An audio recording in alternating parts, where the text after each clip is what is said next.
There's someone in your life who always lands on their feet, gets the job, gets the promotion, gets away with things you would never get away with. And there's a part of you, a small, rational, slightly embarrassed part of you that has always suspected it has something to do with how they look. Congratulations, you were right.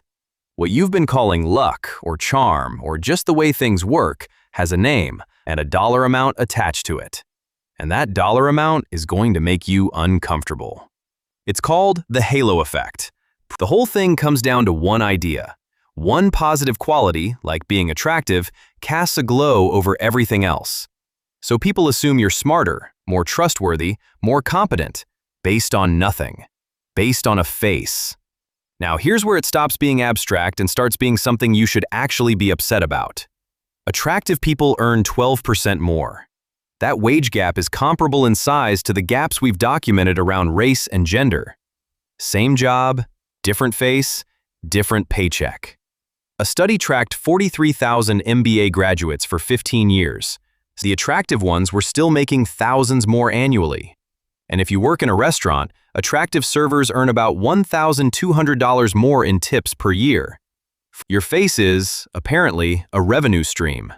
And hiring. Being rated a 7 out of 10 makes you twice as likely to get hired as someone rated a 3. And what comes next is actually disturbing.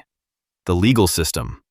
Unattractive defendants get, on average, 22 months longer in prison than attractive defendants convicted of the exact same crime. The jury has already decided something, based on a face, before a single piece of evidence is presented. Now there's also TikTok. Documents revealed that TikTok had been suppressing creators they didn't deem attractive enough. But wait, being attractive doesn't always work in your favor. Attractive women applying for jobs in male-dominated fields actually face more discrimination because their appearance triggers stereotypes that conflict with what the role is supposed to look like. And attractive people often struggle to be taken seriously, credited for their appearance and doubted for their work simultaneously. There's a story from 1960 I keep coming back to. Kennedy versus Nixon. Nixon was pale, tired, and refused makeup. Kennedy was rested and composed.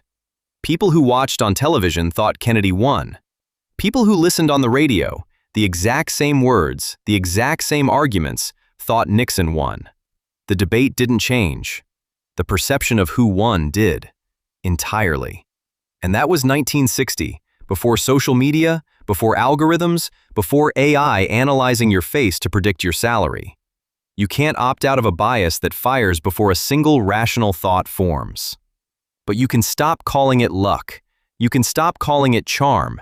You can call it what it is, the compounding interest on an accident of genetics.